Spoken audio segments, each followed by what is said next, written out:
Welcome back. Let's get back to our breaking news coverage of the crisis in the Middle East. A senior White House official says that the U.S. believes Iran is preparing for an imminent ballistic missile attack on Israel. The warning comes amid the beginnings of a ground offensive by Israel against Hezbollah in southern Lebanon.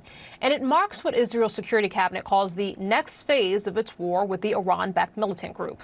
Israeli officials have said that it will be a limited ground operation and that they are not aiming for a long-term occupation of Lebanese territory. Joining me now with perspective and insights is CNN Global Affairs analyst Kimberly Dozier. Kim, always good to see you, certainly on a day like today.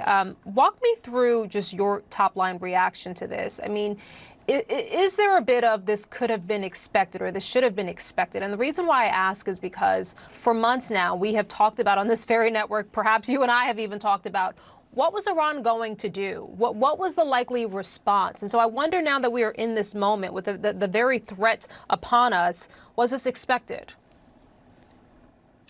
Well, Iran has held fire for a long time after the killing of the top Hamas leader inside Iran, which was seen as an insult to Tehran and really shamed their intelligence services.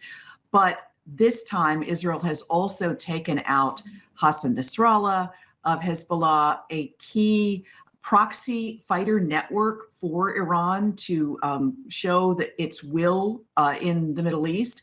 And Israel is also honing in on the tunnel network, where it's believed that much of the some 150,000 missiles and rockets are stored by Hezbollah to be used in the event that Israel attacks Iran. The ballistic missiles that Iran has provided to Hezbollah can reach just about any major populated Israeli city.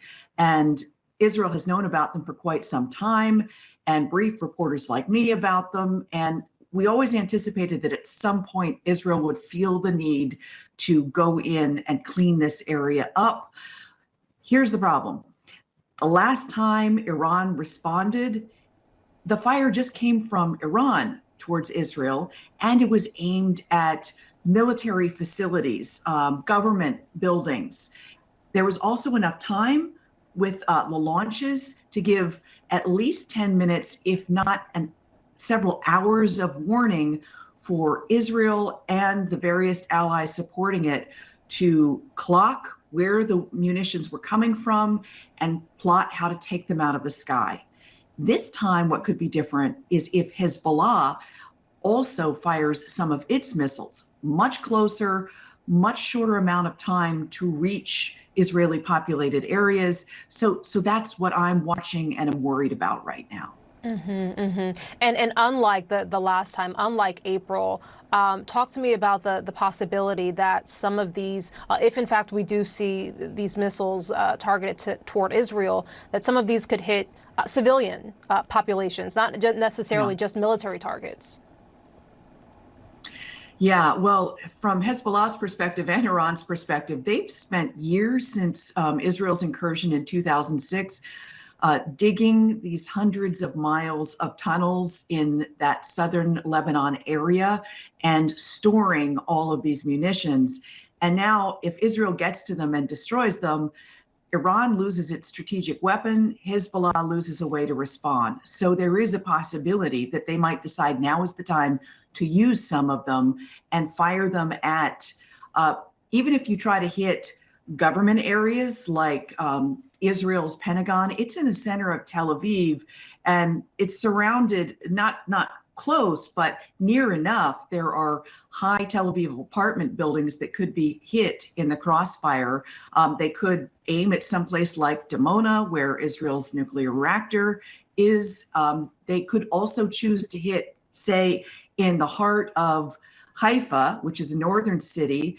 That's a major trade and shipping area for Israel and a manufacturing city for Israel. It could damage Israel economically by both damaging the port and damaging that industry. And Kim, what about also just sort of the U.S. assets, both in terms of troops on the ground and personnel who are in the region, but also physical assets and hardware that have been stationed there, meant to be a deterrence?